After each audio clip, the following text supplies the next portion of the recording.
राम नगरी अयोध्या। राम सिया राम जय जय राम।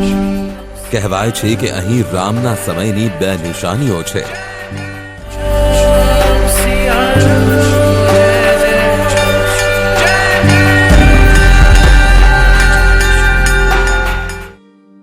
એક છે પતિત પાવની સરયુ, બીજી છે અયોધ્યાની માટી।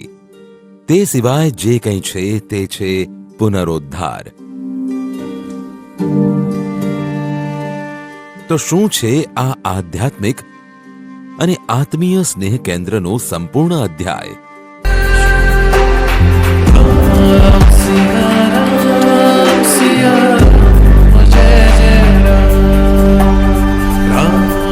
अष्टचक्रा नवद्वारा देवानाम पूर अयोध्या।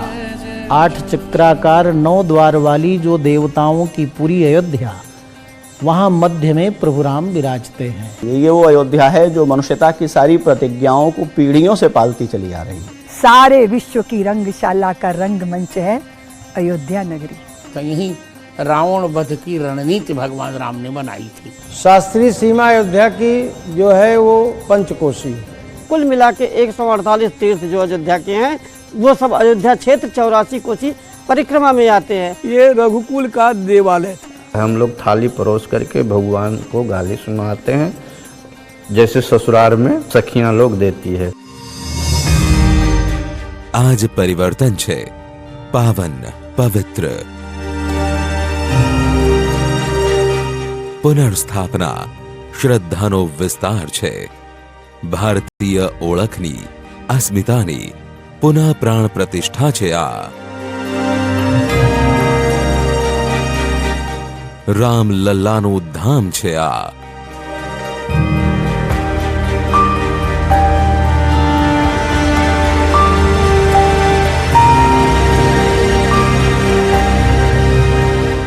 परंपरा और विश्वास से जो कुछ हमने पाया है, जब वो चरित्र और व्यवहार में प्रमाणित होता है तो उसके प्रति जो हमारी आस्था थी वो प्रत्यक्ष हो जाती है। पूरे राष्ट्र में समरस समाज की स्थापना करेंगे, समता स्थापित करेंगे भगवान श्री राम।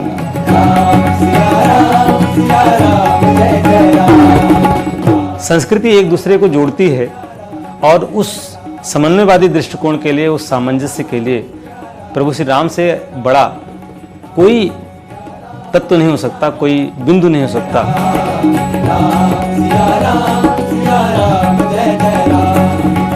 राम मिले हैं मर्यादा में जीने में और राम मिले हैं हनुमान के सीने में। रामो विग्रहवान धर्मः। राम कैसे हैं? जैसे धर्म ने ही विग्रह धारण कर लिया और शरीर धारण कर लिया। जा पे कृपा राम की मार सके ना कोई। जय श्री राम।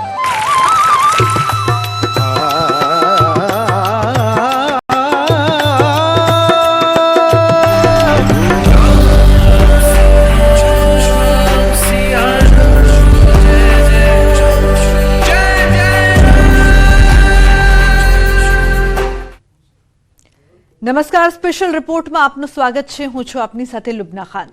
અયોધ્યામાં ભગવાન વિષ્ણુના 7 ધામ છે, 7 સ્થાન। આ 7 સ્થાનોમાં 2 પવિત્ર ધામ એક જ જગ્યાએ મળે છે। આ 7 સ્થાનોને કહેવામાં આવે છે સપ્તહરી। જે 2 ધામ અહીં છે, એક ચક્રહરી, બીજું છે ગુપ્તહરી। પતિત પાવનની સરયુના તટ પર આ પવિત્ર ધામની કથાઓ અને માન્યતાઓ અલૌકિક છે। પણ આ મંદિરની કથા, તેના વિગ્રહની માન્યતા, તેના વિગ્રહનું મહાત્મ્ય, તેનાથી શ્રદ્ધાળુ કદાચ જ પરિચિત હોય। राम आएंगे आएंगे राम आएंगे, राम आएंगे आएंगे। ऐसी है मेरी अयोध्या। नगरी हो अयोध्या सी, रघुकुल सा घराना हो, और चरण हो राघव के, जहाँ मेरा ठिकाना हो, और चरण हो राघव के, जहाँ मेरा ठिकाना हो। सागर जेवो विशाल, सूर्य जेवो प्रकाश, જ્યાં છે નિરંતર શાંતિ અને અનંત મીઠાશ. આ છે હરિનું ધામ.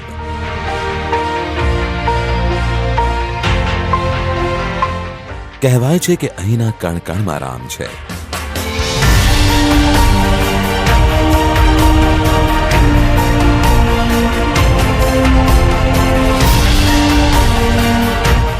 અયોધ્યાથી પશ્ચિમમાં 11 કિલોમીટર દૂર ચાલતા આ સ્થળ આવે છે.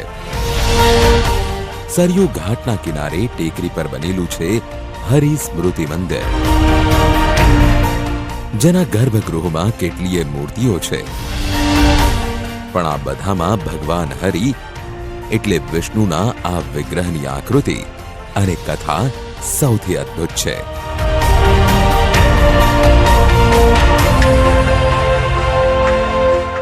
यहाँ आप देखेंगे तो भगवान चक्रहरि के रूप में भगवान नारायण की 2000 वर्ष पुरानी प्राचीन प्रतिमा विग्रह के रूप में यहाँ स्थापित है, जिसमें उनके 10 अवतारों को दिखाया गया है. ऊपर उनके मत्स्य अवतार, फिर कूर्म अवतार, फिर नरसिंह अवतार, फिर वामन अवतार इत्यादि रूपों को दिखाते हुए भगवान के चारों हाथों में शंख, चक्र, गदा और पद्म का निरूपण किया गया है, जिसको चक्रहरि मंदिर कहते हैं. वो उसमें जो ईंट वहाँ से निकली है, उसके ऊपर में कुछ और कर दिया गया है, लेकिन वो जो रहा है उससे पता लगता है कि ये काफ़ी पुराना है. हो सकता है कि अयोध्या में इतनी पुरानी मूर्ति और किसी मंदिर में ना हो.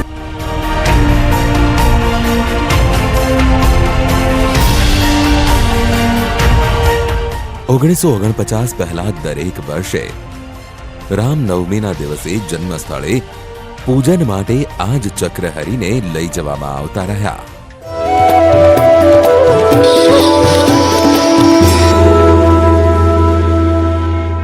उस समय तो हम लोग इसको चरण पादुका मंदिर समझते थे, और हम लोग को जो कहानी बताई गई थी वो ये थी कि रामचंद्र जी यहाँ पर अपना पादुका छोड़कर और फिर विलीन हो गए थे सरयू माँ में. लेकिन फिर आपसे मुलाकात हुई देशराज जी से, और देशराज जी ने फिर हम लोगों को पूरी इसकी जो सही कहानी है वो खोला और वो बताया कि क्या यहाँ पर असल में क्या कहानी है इसकी. राम जन्मभूमि पे यहीं से ठाकुर जी जाते थे, हाथी पर उनकी सवारियाँ जाती थी और श्री राम जन्मभूमि में उनकी उपासना की जाती थी. वहाँ पूजा और अनुष्ठान चैत्र रामनवमी में करके पुनः ठाकुर जी मर्यादा पुरुषोत्तम राम भगवान नारायण यहाँ फिर इस मंदिर में उपस्थित हो जाते थे. राम आएंगे आएंगे राम आएंगे, राम आएंगे आएंगे राम आएंगे. જન્મસ્થળે પૂજવામાં આવતા ચક્રહરિના વિગ્રહનું વર્ણન સ્કંદ પુરાણમાં પણ મળે છે. માન્યતા છે કે ભગવાન વિષ્ણુનો અહીં વાસ છે.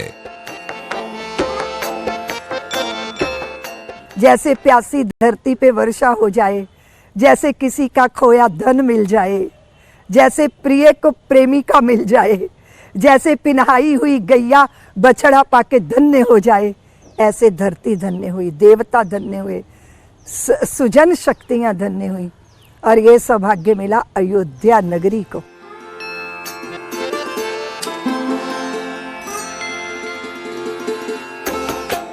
અયોધ્યામાં રામલલાનું જન્મસ્થળ. અહીં વિગ્રહ પ્રાગટ્યની માન્યતા 23 ડિસેમ્બર 1949થી શરૂ થઈ. પણ જન્મસ્થાનની જ્યાં આસ્થા છે તેને કાયદાકીય માન્યતા મળવામાં સદીઓનો સંઘર્ષ છુપાયેલો છે. राम सिया राम जय जय राम, राम सिया राम जय जय राम. उस स्थान पर भगवान राम का प्राकट्य हुआ जहाँ मेष के सूर्य, मकर के मंगल, तुला के शनि, कर्क की बृहस्पति और मीन के शुक्र की दृष्टि पड़ती है. आज भी वहाँ वही है. सैकड़ों प्रमाण है, मैंने 441 प्रमाण दिए थे.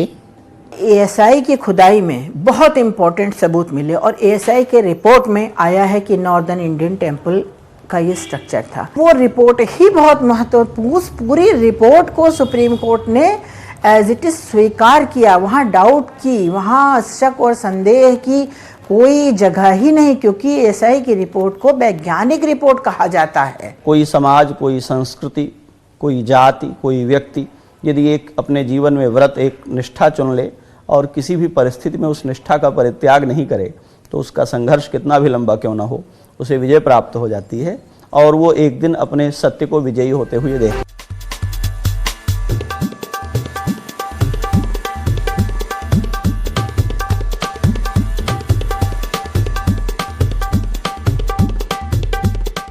વિજ્ઞાનની તમામ તાર્કિકતા રામનાથ સમક્ષ દરિદ્ર જેવી લાગે છે, પણ જે સાક્ષ્ય ઉચ્ચ અદાલતની અગ્નિ પરીક્ષામાં યોગ્ય ઠર્યા તેમાંથી કેટલાકનો સંબંધ આ અમાવા મંદિર સાથે છે।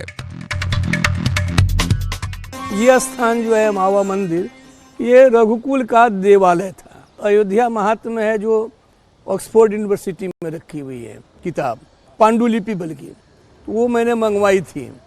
एक बुकानन की रिपोर्ट है जो पहली बार मैंने वहाँ से मंगवाई थी। इसके अलावे 2 फॉरेन ट्रेवलर आए थे, उन्होंने चर्चा की है कि यही जन्म स्थान है। 1858 ईस्वी तक यहाँ पूजा पाठ चलता था, नमाज नहीं पढ़ी जाती थी, ये भी हमने सिद्ध किया। तो क्या हुआ कि जब अंग्रेज़ों का शासन आया, इस पहले ईस्ट इंडिया कंपनी का शासन था, तो अंग्रेज़ों के शासन काल में उन्होंने सबसे पहला काम किया कि बाहर पूजा पाठ करा दिया, कीर्तन भजन, और अंदर नमाज के लिए दे दिया।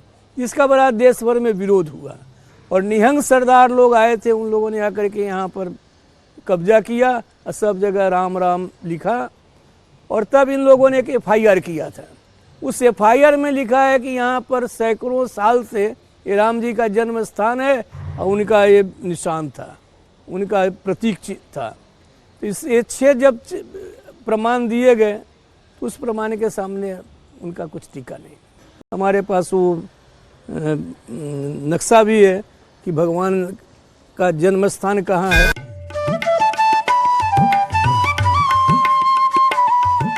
જ્યાં રામલલાએ જન્મ લીધો ત્યાં જ ભવ્ય મંદિર તૈયાર છે, પણ જ્યાં પ્રભુ શ્રી રામે બાળ રૂપમાં લીલાઓ કરી,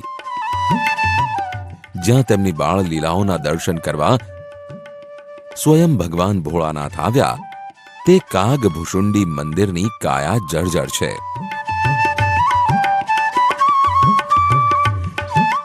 कागभूषण मंदिर बहुत प्राचीन मंदिर है। ये त्रेता युग के ज़माने में एक मंदिर था, 8वीं पीढ़ी चल रही है।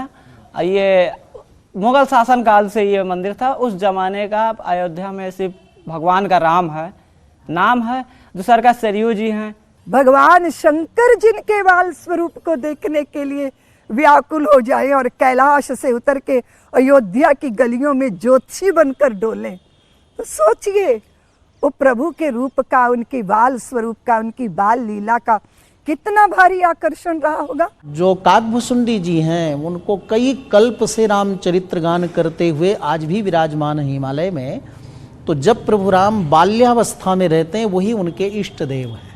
तो बाल लीलाओं का अनुभव करने के लिए यहाँ आते, कौए के रूप में सरयू में स्नान करके सुबह सुबह आते और महाराज दशरथ के आंगन में, कौशल्या के आंगन में जब सभी कुमार आकर के कलेवा करते तो माताएं अनेक देवता पक्षी के रूप में आते थे, तो सबको भोजन देती तो सब खा लेते, लेकिन जब उस कौवे को देती तो कौवा नहीं खाता। कितना सुंदर पकवान दीजिए, लेकिन जब प्रभु राम के जूठा कण एक भी गिरता तो मजाल है कोई दूसरा पक्षी ले पाता, दौड़ करके उसको पकड़ लेते, राम जी का प्रसाद ही वो ग्रहण करता।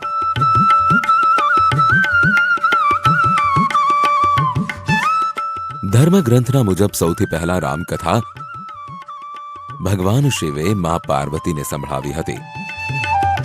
त्यारे त्यां हाजर एक कागड़ाए पण रामकथा सांभळी। ते कागड़ानो ज पुनर्जन्म कागभूषुंडीना रूपमां थयो। कागभूषुंडीने रामकथा पूरी याद हती। तेमणे आ कथा पोताना शिष्योने संभळावी।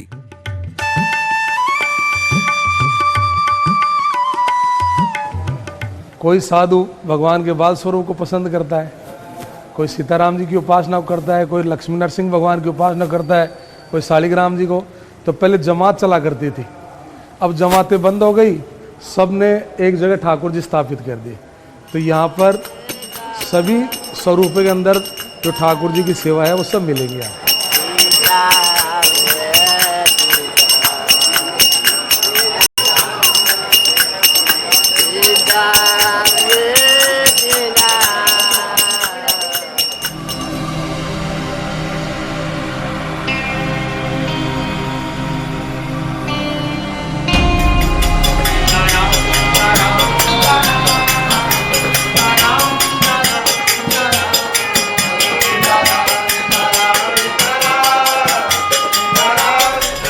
રામલલાની આસ્થાને પોષિત અને પ્રાગઢ બનાવે છે રામલલાની આ છબી,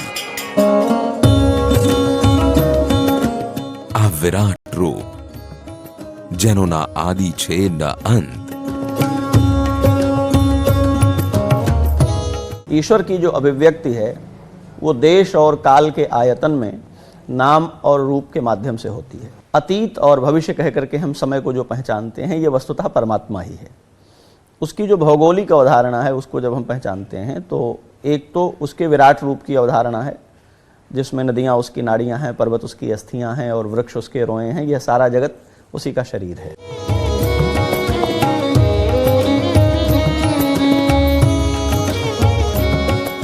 રામલલાએ વિરાટ રૂપના દર્શન માતા કૌશલ્યાને આપ્યા હતા। અયોધ્યાના નરસિંહદાસ અખાડા મંદિરમાં પ્રભુની આ લીલાનો વિગ્રહ છે। ये दिखरावह माता निज अद्भुत रूप अखंड, रोम रोम प्रतिलागे कोटि कोटि ब्रह्मांड। दिखरावह माता निज अपनी माँ को अपना अद्भुत अखंड रूप दिखाते हैं। वो रूप कैसा है? रोम रोम प्रतिलागे कोटि कोटि, एक एक रोम में कोटि कोटि सहस्त्र ब्रह्मांड जैसा स्वरूप है।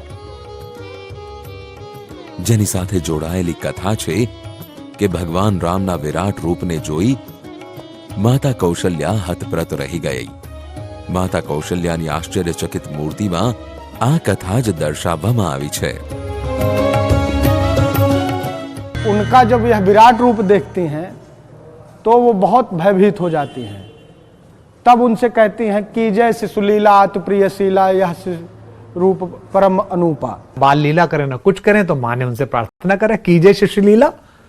जब भय प्रकट करा कृपाला में पंक्ति आती है ना, कीजिए शिशु लीला, तो भगवान ने उसी तरह रोदन ठाना। भगवान ने स्वयं सोचा कि मैं रोता हूं और उसी प्रकार फिर घुटने चलते हुए भगवान जो है दशरथ के अजिर में आंगन में विहार करते हुए हमको दिखाई दिए। भ्राता लक्ष्मण, इसी आंगन में हम खेले हैं।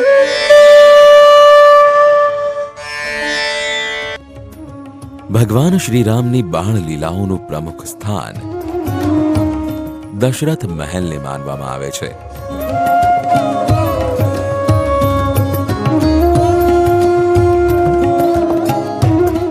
અહીં જ તેમના નામકરણ સંસ્કાર થયા હતા તેવી માન્યતા છે।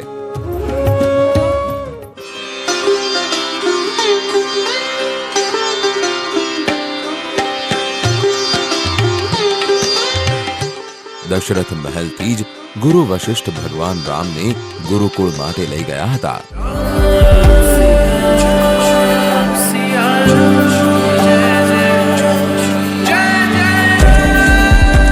10 इंद्रिया वश में करे, 10 दिशा रथ जाए, जाके हो वे ब्रह्मसुत सो दशरथ कहलाए। उनके यहाँ स्वयं परमात्मा भगवान ब्रह्म के रूप में प्रकट लिए माता कौशल्या की गोद में, जहाँ माता कैकेयी, सुमित्रा, तीनों रानियां को भी पुत्र रत्न की प्राप्ति हुई। ये दशरथ महल वही है। यही प्रभु 3 रूप में विराजमान है। यहाँ 3 विग्रह हैं। भगवान राम बाल स्वरूप में विराजमान है। दूसरी विग्रह जो है वो राजा स्वरूप में चक्रवर्ती सम्राट गद्दी पर जब बैठे तो राजा स्वरूप में विराजमान है। तीसरा जो बन निकले यहीं से तो बनवासी स्वरूप में भगवान राम विराजमान है। यही दशरथ जी का राजमहल है। यहीं से सभी व्यवस्थाएं चलती रही। ये चक्रवर्ती सम्राट की गद्दी है।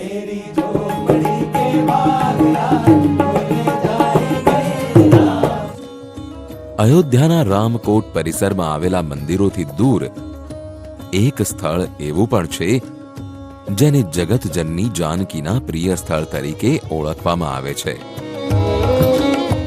જેને મણિ પર્વતનું નામ આપવામાં આવ્યું છે। महाराज जनक ने विवाह के बाद जो बहुत सारा उपहार दिया था वो उपहार यहाँ पर आया, लेकिन उसमें बहुत अनेक प्रकार के हीरे मणि माणिक्य सब थे। परंतु जब प्रभु राम यहाँ से परम धाम चले गए तो सभी मणि माणिक्य रत्न जो है वो पत्थर के रूप में हो गए। मणि पर्वत को लेकर के दो प्रसंग हैं। एक प्रसंग तो जो बहुत चर्चित है हमारे यहाँ, वो महाराज जनक का है कि बहुत सारी भेंट सामग्री और मणियाँ ला करके वहाँ उन्होंने स्थापित की थी।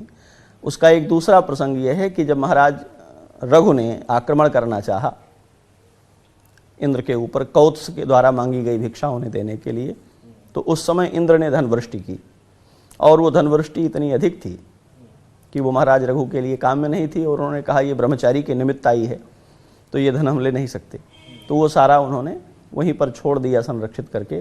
तो महाराज इंद्र के द्वारा, देवराज इंद्र के द्वारा राजा रघु की प्रतिज्ञा पूरी करने के लिए मणियों की धन की वृष्टि की गई थी, उससे मणि पर्वत निर्मित हो गया, और बाद में वो भगवान श्री सीताराम जी के विहार का स्थल बन गया। और भगवान के अयोध्या में जो विहार स्थल हैं उनमें प्रमोद वन और मणि पर्वत इत्यादि प्रमुख हैं।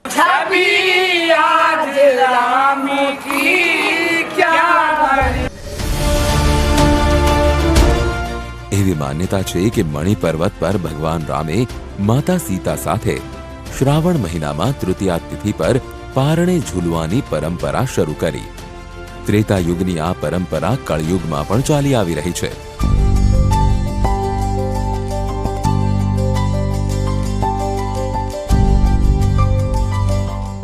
મણિ પર્વત પર ભગવાન પારણે ઝૂલે છે, જ્યારે શ્રદ્ધાળુઓ મંદિર પરિસરમાં झूलन उत्सवનો आनंद ले छे।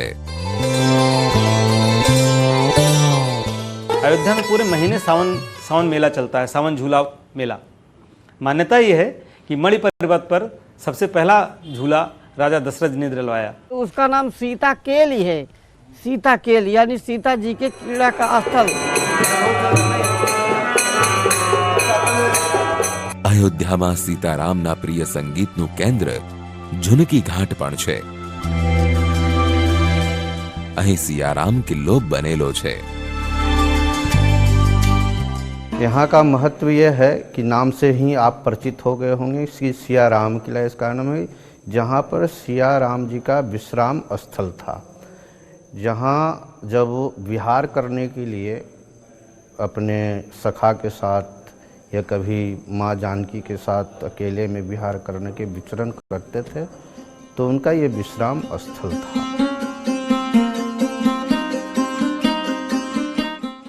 આ કિલ્લાનું નિર્માણ ઝુનકી બાબાએ કરાવ્યું હતું।